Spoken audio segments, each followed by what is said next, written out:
সালামু আলাইকুম, ইঞ্জিনিয়ারিং স্টাডির জন্য সবাইকে স্বাগতম। চলে আসলাম নির্ণায়ক টপিকের দ্বিতীয় ক্লাস নিয়ে। তো নির্ণায়ক টপিকের আমরা যারা প্রথম ক্লাসটা দেখে এসেছি, আশা করি নির্ণায়ক টপিকের যে বেসিকগুলো আছে সেটা মোটামুটি বুঝতে পেরেছি। তো আজকে আর নির্ণায়ক টপিকের আমরা বেসিক নিয়ে আলোচনা করব না, আমরা সরাসরি ম্যাথে চলে যাব। আমি বোর্ডে একটা ম্যাথ লিখে রেখেছি। আমাদেরকে একটা প্রশ্ন দেওয়া আছে, বলতেছে যে এই নির্ণায়কটির মান নির্ণয় করো। অর্থাৎ আজকে আমরা শিখব একটা নির্ণায়কের কিভাবে মান বের করতে হয়। তো একটা নির্ণায়কের মান কিভাবে বের করতে হয় সেটা জানার আগে আমরা যদি নির্ণায়কের মান বলতে কি বোঝাচ্ছে সংজ্ঞার মাধ্যমে বোঝার চেষ্টা করি, যে কোনো একটা নির্ণায়কের যখন আমাকে দেওয়া থাকবে মান বের করতে পারবে, ওই নির্ণায়কের যে কোনো একটা সারি অথবা যে কোনো একটা কলামের যে সমস্ত সংখ্যা বা ভুক্তি আছে, এই ভুক্তিগুলার সহগুণকের সমষ্টি যদি করি, যে আনসারটা পাবো সেটাই হচ্ছে তার মান নির্ণয়। তো আমরা সংজ্ঞা থেকে অনেকে হয়তো বুঝতে পারবো না, আমরা ম্যাথটা করলে আস্তে আস্তে দুই একবার প্র্যাকটিস করলে তো আমরা ম্যাথটা বুঝতে পারবো। তো আমরা যদি এই ম্যাথটাকে আনসার সমাধান করার চেষ্টা করি, দেখি তো আমরা যদি এখান থেকে 3 সংখ্যাটাকে কমন নিই, আমরা প্রথম যে সারিটা আছে সেটা নিয়ে কাজ করার চেষ্টা করব। এই প্রথম সারিতে আমাদের সংখ্যা আছে 3টা, এই 3টা সংখ্যার সহগুণক বের করব এবং তাদের সমষ্টি করব। এটাই হচ্ছে মূলত আমরা কাজটা করব। তাহলে এখান থেকে যদি আমরা 3 সংখ্যাটা কমন নিয়ে থাকি, যেই সংখ্যাটা কমন নিব, আমরা জানি এই নির্ণায়কের ক্ষেত্রে যে সংখ্যাটা কমন নিব ওই সংখ্যা বরাবর সারি এবং কলামকে বাদ দিয়ে দিব। সারি এবং কলামকে বাদ দেওয়ার পরে যে আনসারটা পাই আমরা তাকেই মূলত বলে থাকি অনুরাশি। তো আমরা এখান থেকে যদি সারি কলামকে বাদ দিয়ে দিই 3 বরাবর, তাহলে থাকে হচ্ছে আমাদের যে সংখ্যাটা, এই সারি এবং কলামকে বাদ দিলে থাকে 4, 5, 7, 8। এই সংখ্যাগুলোকে আমরা যদি আড়াআড়ি বা ক্রস গুণন করি তাহলে কি দাঁড়ায়, 4 আড়া 32, আর এখানে থাকতেছে আমরা জানি আড়াআড়ি গুণনের ক্ষেত্রে একটা মাইনাস দিতে হয়, 5 7 35। তাহলে এখন আমরা প্রথম যে সংখ্যাটা আছে তার অনুরাশি বের করলাম। এখন আমরা কি বলছি, যে সহগুণকের সমষ্টি করব, তার মানে আমাদের কাজ হচ্ছে অনুরাশি না, সহগুণক বের করা। তাহলে এই সহগুণক বলতে কি বুঝি, সহগুণক জিনিসটা হচ্ছে যে এই ভুক্তি বা সংখ্যার যে ঘরের চিহ্ন, যে চিহ্নটা আছে সেই চিহ্নটাকে সঠিকভাবে সংজ্ঞায়িত করা। তো আমরা এই 9টা ঘরের 9টা মান শিখেছিলাম গত ক্লাসে। তো আমরা জানি যে প্রথম ঘরটা অলওয়েজ পজিটিভ, দ্বিতীয় ঘরটা নেগেটিভ, তৃতীয় ঘরটা পজিটিভ। তো আমরা অলরেডি দেখতেছি প্রথম ঘর পজিটিভ, এই 3-র আগে কোনো সংখ্যা চিহ্ন দেওয়া নাই, মানে আমরা জানি যে এই 3টাও পজিটিভ। তার মানে এই চিহ্নটা সঠিকভাবে আমরা লিখেছি, লিখার কারণে তাকে আমরা বলতে পারি এটা হচ্ছে একটা সহগুণক। এবার আমরা এখান থেকে যদি 1টা কমন নিয়ে থাকি, যে এখানে যে দ্বিতীয় সংখ্যাটা আছে সেটাকে যদি কমন নিই, আমরা এখান থেকে 1 কমন নিলাম। তো 1 যে ঘরটা আছে সেটা আছে মাইনাসের ঘর, এখানে আমরা একটা মাইনাস দিলাম। তাহলে 1 বরাবর সংখ্যার আমরা যে সারি এবং কলাম আছে, যে সংখ্যাটা আমরা কমন নিব সেই সংখ্যা বরাবর সারি কলামকে বাদ দিয়ে দিব। তাহলে আমরা দেখতেছি যে এটা বরাবর সারি বাদ, এটা বরাবর এই লম্ব বরাবর কলাম বাদ। এখন এই সংখ্যাগুলোকে, অবশিষ্ট সংখ্যাগুলোকে আমরা আগেরটার মতো ঠিক সেম কাজ করব, আড়াআড়ি গুণ করব। তাহলে আড়াআড়ি গুণ করলে কি হয়, 6 48, তারপরে হচ্ছে সূত্রের মাইনাস, তারপর হচ্ছে কত 5 নং 45, আমাদের এখানে দাঁড়ায় 5 নং 45। তাহলে আমরা দ্বিতীয় যে সংখ্যাটা আছে তার অনুরাশি বের করলাম, অনুরাশির পূর্বে সঠিক চিহ্নটাকে আমরা সংজ্ঞায়িত করলাম, তাইলে সেটা হয়ে গেল সহগুণক। এখন অনেকে প্রশ্ন করবে যে আমরা তো বলেছিলাম সহগুণকের সমষ্টি করব, তাহলে এটা কি সমষ্টি করলাম কিনা। এখন দেখেন এখানে মাইনাস আছে, কিন্তু আমরা সমষ্টি মানে কি বুঝি, যোগ করা। তাহলে এখানে যদি আমরা একটা প্লাস দিই, প্লাসে মাইনাসে কিন্তু আমাদের আবার মাইনাসই হচ্ছে, তার মানে আসলে আমরা সমষ্টি বের করতেছি। এবার আসেন আমরা যদি তৃতীয় যে সংখ্যাটা আছে তাকে যদি ক্যালকুলেশন করার চেষ্টা করি, তৃতীয় যে সংখ্যাটা আছে সেটা হচ্ছে 2। তো তৃতীয় যে সংখ্যাটা সেটা কোন ঘরে আছে, পজিটিভ ঘরে, তাহলে আমরা এখানে লিখলাম প্লাস। যে সংখ্যাটা আছে তাই সেটা বরাবর সারি কলামকে সারি বাদ কলাম বাদ, অর্থাৎ এই সারি বরাবর সারি বাদ কলামকে বাদ দিয়ে দিলে অবশিষ্ট সংখ্যাগুলোকে আমরা আড়াআড়ি গুণ করব। তাহলে আড়াআড়ি গুণ করলে কি দাঁড়ায়, 6 7 42, আমাদের এখানে দাঁড়ায় হচ্ছে 42, তারপর হচ্ছে সূত্রের মাইনাস 4 নং 36, এখানে হচ্ছে আমাদের 36। তাহলে এটাকে যদি আমরা একটু ক্যালকুলেশন করি কি দাঁড়ায়, 3 মাঝখানে কোনো চিহ্ন নয় মানে গুণ চিহ্ন আছে, এখানে আমরা ক্যালকুলেশন করলে মাইনাসের 35 থেকে প্লাসের 32 গেলে থাকে হচ্ছে -3, তারপরে হচ্ছে -1, মাঝখানে এখানে হচ্ছে গুণ চিহ্ন আছে, অর্থাৎ গুণের সম্পর্কে আছে। 48 থেকে -45 গেলে আর থাকে +3, তারপরে হচ্ছে +2, মাঝখানে গুণ চিহ্ন আছে, তারপর হচ্ছে 42 থেকে যদি 36 যায় তাহলে 6। তাহলে এখানে আমরা যদি ক্যালকুলেশন করি তাহলে কি দাঁড়ায়, প্লাসে মাইনাসে এটার আগে আসছে প্লাস, এটার আগে মাইনাস, প্লাসে মাইনাসে মাইনাস, 3 3 9, প্লাসে মাইনাসে মাইনাস, 3 1 3, প্লাস 6 2 12, তাহলে কি দাঁড়ায়, -9 -3, তারপরে হচ্ছে -2, 12 প্লাসের 12, তাহলে আমাদের মাইনাসের 12 প্লাসের 12 যদি বাদ যায়, অর্থাৎ প্লাসের 12 থেকে মাইনাসের 12 বাদ গেলে আর থাকে 0। তার মানে এই নির্ণায়কের যে আনসারটা পেলাম সেটা হচ্ছে আমাদের 0। এটাই হচ্ছে আমাদের একটা নির্ণায়কের মান বের করা। এবার আমরা নির্ণায়কের আরেকটা ম্যাথ প্র্যাকটিস করার চেষ্টা করব। তো আমরা আশা করি আগের ম্যাথটা সবাই বুঝতে পেরেছি। তো এই ম্যাথটা সেম আগেরটার মতো সিমিলার পদ্ধতিতে আমরা করব। তাহলে আমরা আশা করি এই ম্যাথটা সহ প্র্যাকটিস করলে নির্ণায়কের মান বের করাটা আমরা আরও ভালো করে বুঝতে পারবো। তো নির্ণায়কের মানটা আমরা কি বলছি, আবার যদি রিপিট করি, যে কোনো একটা সারি অথবা যে কোনো একটা কলামের সহগুণকের সমষ্টি বের করা মানেই হচ্ছে তার মান বের করা। তো আমরা যদি এই ম্যাথটার ক্ষেত্রে সহগুণকের সমষ্টি বের করতে করি, আগেরটার মতো সেম আমরা যদি প্রথম সারি নিয়ে কাজ করি, তাহলে আমাদের এখানে হচ্ছে প্রথম সংখ্যা হচ্ছে 1 এর যে ঘরটা আছে আমরা জানি প্রথম ঘর পজিটিভ, দ্বিতীয় ঘর নেগেটিভ, তৃতীয় ঘর হচ্ছে পজিটিভ, তার মানে এটা আমরা পজিটিভ সাইন নিলাম। তারপর হচ্ছে ওইটা বরাবর সারি এবং কলামকে বাদ দিয়ে দিলাম, অর্থাৎ 1 বরাবর সারিকে বাদ দিলাম, কলামকে বাদ দিলাম। অবশিষ্ট যে সংখ্যাগুলো থাকবে তাদেরকে আমরা আড়াআড়ি গুণ করলাম, অর্থাৎ 6কে যদি 9-এর সাথে গুণ করি 6 9 54 মাইনাস 7 8 56। তারপর হচ্ছে আমরা দ্বিতীয় যে সংখ্যাটা আছে তাকে কমন নেওয়ার চেষ্টা করব। দ্বিতীয় সংখ্যাটা যদি কমন নিই, দ্বিতীয় সংখ্যা হচ্ছে 2, আমরা জানি দ্বিতীয় গড়টা অলওয়েজ নেগেটিভের গড়, তাহলে আমরা দিলাম একটা মাইনাস। তাহলে এই -2 বরাবর আমাদের যে সংখ্যাটা আছে তাদেরকে বাদ দিয়ে দিব, অর্থাৎ প্রথম সারি এবং দ্বিতীয় কলামটাকে যদি বাদ দিয়ে দিই, অবশিষ্ট যে 4টা সংখ্যা আছে তাদেরকে আমরা আড়াআড়ি গুণ করব। তাহলে এখানে কি দাঁড়ায় 3 9 27 মাইনাস 4 7 28। তাহলে এবার আমরা তৃতীয় যে সংখ্যাটা আছে, অর্থাৎ প্রথম সারির তৃতীয় যে সংখ্যাটা আছে তাকে কমন নেওয়ার চেষ্টা করব। তৃতীয় সংখ্যাটা হচ্ছে 5, তার আগে তৃতীয় ঘরটা হচ্ছে পজিটিভ, তার কারণে আমরা একটা প্লাস দিলাম। তাহলে এই 5 বরাবর সারিকে বাদ দিয়ে দিলাম এবং তার বরাবর কলামকে বাদ দিয়ে দিলাম। অবশিষ্ট যে 4টা সংখ্যা আছে তাদেরকে আমরা আড়াআড়ি গুণ করব। তাহলে এখানে কি দাঁড়ায় 3 8 24 সূত্রের মাইনাস 4 6 24, তাহলে এখানে আমাদের দাঁড়ায় হচ্ছে 24। এবার এটাকে আমরা ক্যালকুলেশন করলে কি দাঁড়ায় 1, মাঝখানে হচ্ছে গুণের চিহ্ন, তাহলে মাইনাসের 56 থেকে প্লাসের 54 যদি বাদ যায় থাকে হচ্ছে -2, তারপর হচ্ছে এখানে আছে -2 ইন্টু মাইনাসের 28 থেকে প্লাসের 27 যদি বাদ যায় থাকে হচ্ছে -1 প্লাসের 5 ইন্টু 24 থেকে যদি 24 যায় আর থাকে হচ্ছে 0।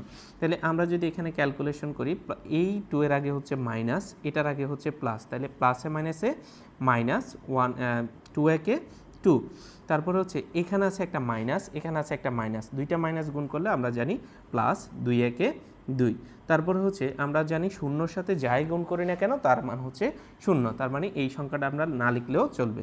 তাহলে এখানে কি দাঁড়ায় আমরা দেখতেছি প্লাসের 2 আর হচ্ছে মাইনাসের 2, তাহলে আলটিমেটলি আমাদের এখানে আনসার দাঁড়ায় হচ্ছে 0, অর্থাৎ এই নির্ণায়কের আনসার হচ্ছে আমাদের 0।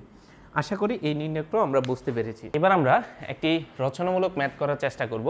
তো আমরা রচনামূলক ম্যাথের প্রশ্নটা যদি খেয়াল করে দেখি, যে আমাদেরকে এখানে 3টা সমীকরণ দেওয়া আছে, এই 3টা সমীকরণ দিয়ে আমাদেরকে প্রশ্নটা বলা আছে নির্ণায়কের বা ক্যামারের সাহায্যে সমাধান করো। অর্থাৎ এরকম 3টা সমীকরণ দিয়ে আমাদেরকে বলতে পারে নির্ণায়কের সাহায্যে সমাধান করো অথবা ক্যামারের সাহায্যে সমাধান করো। তো এই সমীকরণগুলো সমাধান বলতে আমরা কি বুঝতেছি, এখানে যদি আমরা একটু খেয়াল করি যে x y z এখানে আছে আমাদের 3টা চলক রাশি আছে, অর্থাৎ যাদের মান অজানা। তাহলে এটা সমাধান বলতে আমাদেরকে এটাই বোঝাচ্ছে যে এই 3টা সমীকরণকে আগে নির্ণায়কের মধ্যে নিয়ে আসতে হবে, আনার পরে তাদের থেকে x এর মান, y এর মান এবং z এর মানগুলা বের করে নিতে হবে। তো যেহেতু আমরা এটা নির্ণায়কের সাহায্যে করব, এই ম্যাথটা নির্ণায়কের সাহায্যে করার জন্য আমাদের এই 3টা সূত্রের প্রয়োজন। সূত্রগুলো আমি আগেই বোর্ডের থেকে লিখে রেখেছি।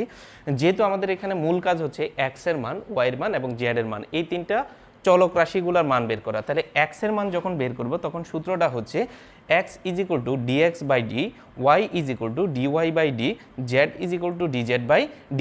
তো এখানে সূত্রটা বলতে x y z তো হচ্ছে আমাদের চলক রাশিগুলো, আর এই d দ্বারা বোঝাচ্ছে নির্ণায়ককে আমরা ইংরেজিতে ডিটারমাইন বলে থাকি। অর্থাৎ এখানে বোঝাচ্ছে যে আমাদেরকে যে 3টা সমীকরণ দেওয়া আছে তার নির্ণায়কের মান, তারপরে dx অর্থাৎ x এর নির্ণায়কের মান, dy y এর নির্ণায়কের মান, dz z এর নির্ণায়কের মান।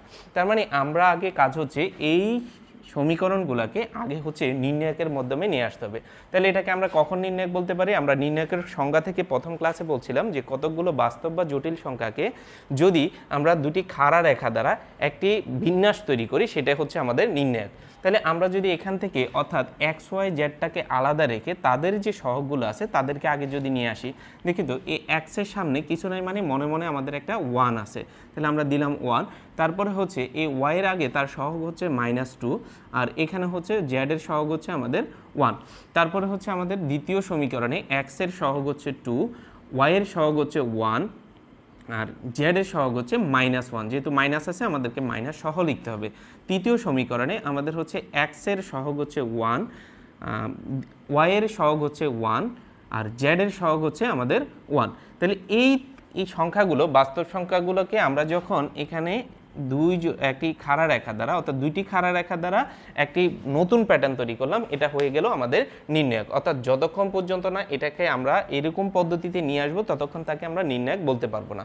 তাহলে এই নির্ণায়কটাকে আমাদের মূল কাজ হচ্ছে ডি এর মান বের করা। তাহলে আমরা ধরে নিয়েছিলাম সূত্রের ক্ষেত্রে, যেহেতু এখানে ডি ধরছিলাম, আমরা ধরে নিলাম যে নির্ণায়কটাকে আমরা ডি দ্বারা প্রকাশ করলাম। কারণ আমরা প্রথম ক্লাসে বলেছিলাম যে নির্ণায়কের ইংরেজি বড় হাতের যে কোনো অক্ষর দ্বারাই আমরা প্রকাশ করতে পারি। তাহলে নির্ণায়কের ইংরেজি শব্দ হচ্ছে ডিটারমিন, তাকে আমরা ডি দ্বারাও ধরে নিতে পারি। তাহলে এই নির্ণায়কটাকে যদি আমরা সমাধান করার চেষ্টা করি, ঠিক আগে আমরা যে ম্যাথগুলো করেছি ওটার মতো সেম টু সেম। আমরা জানি প্রথম যে ঘরের মান আছে সেটা হচ্ছে পজিটিভ, দ্বিতীয় ঘরের মানটা হচ্ছে নেগেটিভ, তৃতীয় ঘরের মানটা হচ্ছে পজিটিভ। অর্থাৎ আমরা প্রথম সারিটাকে নিয়ে যদি কাজ করি, অর্থাৎ প্রথম সংখ্যাটা যদি 1 নেই, তাহলে 1 ধরে কাজ করলে যেটা ধরবো ওইটা বরাবর সারি এবং কলামকে আমরা বাদ দিয়ে দিব। অর্থাৎ প্রথম সারি এবং প্রথম কলামকে বাদ দিয়ে অবশিষ্ট যে সংখ্যাগুলো আছে তাদেরকে আমরা আড়াআড়ি গুণ করব। অর্থাৎ এই 1কে 1 এর সাথে গুণ করব, তাহলে দাঁড়াই হচ্ছে 1 কে 1। সূত্রের আমরা জানি একটা মাইনাস, আবার এই 1কে যখন এই 1 এর সাথে গুণ করব 1 কে 1, কিন্তু আমাদের এখানে এই 1 এর আগে একটা মাইনাস আছে, তাহলে দুইটা মাইনাস যখন আমরা গুণ করব তখন হয়ে যাবে প্লাস। এবার আমরা দ্বিতীয় যে সংখ্যাটা আছে সেটাকে যদি কমন নেওয়ার চেষ্টা করি, দ্বিতীয় সংখ্যাটা হচ্ছে আমাদের -2। এখন আমাদের সংখ্যাটা হচ্ছে -2, কিন্তু ঘরটা কিসের? মাইনাসের ঘর। তার মানে এখানে একটা মাইনাস, এখানে একটা মাইনাস হয়ে যাবে প্লাস। এই 2টা যদি +2 যদি আমরা কমন নিই, এখান থেকে আমরা হচ্ছে যে ওইটা বরাবর সারি এবং কলামকে বাদ দিয়ে দিব। অর্থাৎ এই বরাবর আমাদের সারি বাদ, এই বরাবর কলামটাকে বাদ দিয়ে দিলাম। অবশিষ্ট যে 4টা সংখ্যা আছে তাদেরকে আমরা আড়াআড়ি গুণ করব। তাহলে 2 একে 2, মাইনাসে মাইনাসে প্লাস, 1 একে 1। ঠিক একইভাবে আমরা হচ্ছে তৃতীয় যে সংখ্যাটা আছে তাকে কমন নেওয়ার চেষ্টা করব। তাহলে এখানে হচ্ছে +1 যদি কমন নেই, 1 বরাবর সারিকে আমরা আগে থেকে বাদ দিয়ে দিয়েছি, এবার আমরা কলামকে বাদ দিলাম। তাহলে অবশিষ্ট যে সংখ্যাগুলো আছে তাদেরকে আমরা আড়াআড়ি গুণ করব। 2 একে 2, সূত্রের মাইনাস 1 একে 1। এটাকে আমরা ক্যালকুলেশন করার চেষ্টা করি, দেখি এখানে কি দাঁড়ায়। 1 মাঝখানে কিছু নাই মানে আছে, আমরা গুণের চিহ্ন জানি। 1 1 যদি আমরা যোগ করি তাহলে হচ্ছে 2 প্লাস 2 ইন্টু 2 প্লাস 1 হচ্ছে 3 প্লাস 1 ইন্টু 2 থেকে যদি আমরা 1 বিয়োগ করি তাহলে হচ্ছে আমাদের থাকে হচ্ছে 1। তাহলে এটাকে আমরা ক্যালকুলেশন করলে কি দাঁড়ায়, 2 একে 2 প্লাস 2 ইন্টু 3 হচ্ছে 6 প্লাস 1 ইকুয়াল টু 9। অর্থাৎ আমরা এখান থেকে যে ডি নির্ণয়কটা আসছে দাঁড়াচ্ছে যে ডি নির্ণয়কের আনসার পাচ্ছি হচ্ছে 9।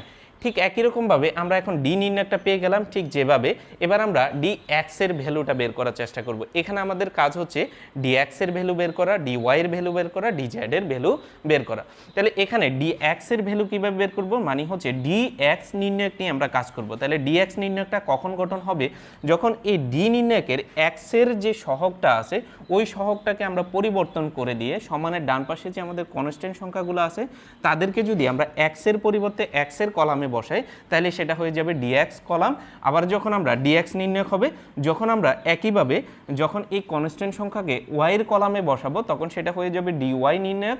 যখন আমরা এই কনস্ট্যান্ট সংখ্যাকে জেড এর কলামে বসাবো তখন সেটা হয়ে যাবে জেড এর নির্ণয়ক। অর্থাৎ আমরা এখান থেকে যদি এবার ডিএক্স নির্ণয়কটা বের করি তাহলে ডিএক্স নির্ণয়ক বের করার সময় আমি কি বললাম যে আমরা শুধুমাত্র এক্স এর কলামের যে সহগগুলো আছে তাদেরকে আমরা বাদ দিয়ে দিব, তাদেরকে বাদ দিয়ে অবশিষ্ট সংখ্যাগুলোকে আমরা ফিক্স রাখবো। তাহলে এখানে কি দাঁড়ায়, -2 1 1 -1, এখানে হচ্ছে 1 1। তাহলে আমরা এই নির্ণয়কের ক্ষেত্রে অর্থাৎ এক্স এর যে কলামটা আছে সেই কলামটাকে আমরা অলরেডি বাদ দিয়ে দিয়েছি। বাদ দেওয়ার পরে এইখানে যে আমাদের কনস্ট্যান্ট সংখ্যাগুলো আছে তাদেরকে আমরা ইনপুট করে দেব। তাহলে এখানে হচ্ছে 1 1 4, অর্থাৎ আমাদের এই সংখ্যাগুলোকে ইনপুট করে দেওয়ার পরে যে নির্ণয়কটা পাবো সেটা হচ্ছে ডিএক্স নির্ণয়ক। অর্থাৎ যে কলাম বরাবর বসাবো সেই কলামকে আমরা সেই কথাটা দ্বারা তাকে সংজ্ঞায়িত করব। তাহলে এখানে যদি আমরা এটাকে আগের মতো ঠিক সেমভাবে মান বের করি তাহলে কি দাঁড়ায়, আমরা যদি এখান থেকে 1 কমন নিই অর্থাৎ প্রথম সারি নিয়ে কাজ করব, 1 কমন নিলে 1 বরাবর সারি এবং কলামকে বাদ দিয়ে দিলাম, তাহলে থাকে হচ্ছে 1 মাইনাসে মাইনাসে প্লাস 1। ঠিক একই রকমভাবে এখানে আমরা হচ্ছে -2 সংখ্যা কমন নিলাম, এই ঘর হচ্ছে মাইনাসে, যার কারণে এটা হয়ে যাবে প্লাসের, ওটা বরাবর সারি এবং কলামকে বাদ দিয়ে দিব, অবশিষ্ট সংখ্যাগুলোকে আর গুণ করব। 1 একে 1 সূত্রের মাইনাস, আর এই মাইনাস হয়ে যাবে প্লাস, 4 একে 4। তারপর হচ্ছে আমরা এবার তৃতীয় যে সংখ্যাটা আছে সেটা কমন নিব। তৃতীয় সংখ্যা হচ্ছে 1, তাহলে 1 কমন নিলে 1 বরাবর আমাদের সারি কলামকে বাদ দিয়ে দিলাম, থাকে হচ্ছে 1 একে 1 সূত্রের মাইনাস 4 একে 4। তাহলে এটাকে আমরা যদি ক্যালকুলেশন করি কি দাঁড়ায়, 1 × 2 প্লাস 2 × 4 আর 1 হচ্ছে 5 প্লাস 1 ইন্টু এখানে দাঁড়ায় হচ্ছে আমাদের -3, কারণ আমরা -4 থেকে প্লাসের 1 বাদ দিলে থাকে হচ্ছে -3। তাহলে এখানে কি দাঁড়ায়, 2 একে 2 প্লাস 5 × 2 হচ্ছে 10 প্লাসে মাইনাসে মাইনাস 3 একে 3। তাহলে আমরা এখানে দেখতেছি প্লাসের 10 মাইনাসের প্লাসের 2 হয়ে যাচ্ছে প্লাসের 12, তার থেকে -3 বিয়োগ করলে হচ্ছে 9। তাহলে আমরা এখানে যদি ক্যালকুলেশন করার পরে dx এর মানও পেলাম 9। dy এর যে মানটা আছে সেটা বের করব, অর্থাৎ dy নির্ণয় একটা তৈরি করব। তাহলে dy নির্ণয় একটা তৈরি করার ক্ষেত্রে আগের মতো সেম পদ্ধতি, যখন আমরা y এর কলাম যেটা আছে y এর কলামের সহগগুলোকে বাদ দিয়ে যে কনস্ট্যান্ট সংখ্যাগুলো আছে তাদেরকে বসাই দিব, তাহলে যে নির্ণয়টা তৈরি হবে সেটা হচ্ছে dy এর নির্ণয়। তাহলে আমরা এখানে আগে যা আছে তা লিখে নিই, x এর সহগ হচ্ছে 1 2 1, আর এদিকে হচ্ছে আমার z এর সহগ হচ্ছে 1 -1 আর এখানে হচ্ছে 1। তাহলে আমরা y এর কলামটাকে বাদ দিয়ে দিলাম, বাদ দিয়ে আমরা এই কনস্ট্যান্ট সংখ্যাগুলোকে বসাবো। তাহলে এখানে হচ্ছে 1 1 4। এই নির্ণয়টা আমরা সেম পদ্ধতিতে মান বের করব, অর্থাৎ প্রথম সারি নিয়ে আমরা কাজ করলে কি দাঁড়ায়, 1 যদি কমন নিই 1 বরাবর সারি এবং কলামকে আমরা বাদ দিয়ে দিব, অবশিষ্ট সংখ্যাগুলোকে আর গুণ করব। তাহলে 1 একে 1 মাইনাসে মাইনাসে প্লাস 4 একে 4। তারপর হচ্ছে আমরা দ্বিতীয় সংখ্যা 1 কে কমন নিব, তাহলে 1 দ্বিতীয় ঘর যেটা আছে সেটা হচ্ছে মাইনাসের ঘর, সেই মাইনাসের ঘর বরাবর সারি এবং কলামকে বাদ দিয়ে দিলাম, অবশিষ্ট সংখ্যাগুলোকে আমরা আর গুণ করব। 2 একে 2 একে 2 মাইনাসে মাইনাসে প্লাস 1 একে 1। এবার আমরা যদি এখান থেকে ক্যালকুলেশন করে এবার তৃতীয় যে সংখ্যাটা আছে সেটাকে কমন নিই, তৃতীয় সংখ্যা হচ্ছে 1 1 বরাবর সারি কলামকে বাদ দিয়ে দিই, তাহলে হচ্ছে 2 × 4 হচ্ছে 8 মাইনাস 1 একে 1। তাহলে এটাকে ক্যালকুলেশন করলে আমাদের কি দাঁড়ায়, 1 × 5 মাইনাস 1 × 3 প্লাস 1 × 7। তাহলে এখানে হচ্ছে 5 মাইনাস 3 একে 3 প্লাস 7। তাহলে এখানে হচ্ছে আমরা দেখতেছি 5 প্লাস 7 12, তার থেকে যদি -3 যায় এখানেও হচ্ছে আমরা যে আনসারটা পাচ্ছি সেটাও হচ্ছে 9, অর্থাৎ dy এর যে আনসারটা সেটাও পেয়ে গেলাম আমরা 9। এবার আমরা একই রকমভাবে dz ক্যালকুলেশন করার চেষ্টা করব, অর্থাৎ dz নির্ণয় একটা তৈরি করব। dz নির্ণয় কিভাবে তৈরি করব, অর্থাৎ dz এর কলাম যেটা আছে dz এর সহগগুলোকে বাদ দিয়ে কনস্ট্যান্ট সংখ্যাগুলোকে আমরা বসাবো। তাহলে আমরা যদি এখানে কনস্ট্যান্ট সংখ্যাগুলোকে বসাই কি দাঁড়ায়, 1 2 1 -2 1 আর হচ্ছে 1 y পর্যন্ত আমরা ঠিক রাখলাম। এবার হচ্ছে z এর যে সহগগুলো আছে তাদেরকে বাদ দিয়ে আমরা কনস্ট্যান্ট সংখ্যাগুলোকে বসাবো, 1 1 4। ঠিক একই প্রসেসে আমরা এবার এই নির্ণয়টিরও মান বের করব। এই নির্ণয়টির মান বের করলে আমরা যদি 1 কমন নিই 1 বরাবর সারি কলাম বাদ, তাহলে হচ্ছে আমাদের দ্বারাই হচ্ছে 4 একে 4 -1। ঠিক একই রকমভাবে মাইনাসে মাইনাসে প্লাস 2 2 কমন নিলে 2 বরাবর সারি কলাম বাদ, থাকে হচ্ছে 2 × 4 8 -1। একই রকমভাবে আমরা তৃতীয় যে সংখ্যাটা আছে সেটা কমন নিলাম, ওটা বরাবর সারি কলাম বাদ, থাকে হচ্ছে 2 একে 2 -1 একে 1। তাহলে এখানে কি দাঁড়ায়, 1 × 3 প্লাস 2 × 7 প্লাস 1 × 1। তাহলে এখানে আমাদের ক্যালকুলেশন করলে দাঁড়ায় 3 প্লাস 2 × 7 14 প্লাস 1 হচ্ছে 18, অর্থাৎ আমরা এটাকে dz এর যে আনসারটা পেলাম সেটা হচ্ছে 18 পাচ্ছি। তাহলে এখন আমরা d এর মানটাও পেয়ে গেলাম, dx এর মানও পেলাম, dy এর মানও পেলাম, dz এর মানও পেলাম। তাহলে এই সূত্র অনুযায়ী যদি আমরা মানগুলো বসাই দিই আমাদের x এর মান, y এর মান এবং z এর মান চলে আসবে। তাহলে সূত্রগুলো যেহেতু আগে থেকে লিখে রেখেছি, আমি এখানে ক্যালকুলেশনটা যদি সরাসরি বসাই দিই, আমরা এখানে কি দাঁড়ায়, dx এর মান পেয়েছিলাম আমরা 9, d এর মান পেয়েছিলাম 9, তাহলে x এর যে ভ্যালুটা সেটা আসে হচ্ছে 1, dy এর একই রকমভাবে dy এর মান পেয়েছিলাম আমরা 9, d এর মান হচ্ছে 9। তাহলে এখানে y এর যে আনসারটা সেটা হচ্ছে 1, dz এর যে আনসারটা সেটা পাচ্ছি আমরা 18, আর d এর মান পাইছি 9, তাহলে হচ্ছে আমাদের এখানে হচ্ছে 2। তাহলে আমরা এখন এখান থেকে x এর মান, y এর মান, z এর মান পেয়ে গেছি, অর্থাৎ আমাদেরকে নির্ণায়কের সাহায্যে বা ক্যামেরার সাহায্যে সমাধান করার জন্য বলছে, আমরা এখন সমাধান করে x এর মান, y এর মান, z এর মান বের করে নিয়েছি। এটাই মূলত আমাদের আনসার। তাহলে আনসারটা আমরা কিভাবে লিখবো, আমি একটু এদিক দিয়ে যদি লিখি যে নির্ণয় সমাধান x = 1, y = 1 এবং z = 2, এটাই হচ্ছে আমাদের আনসার।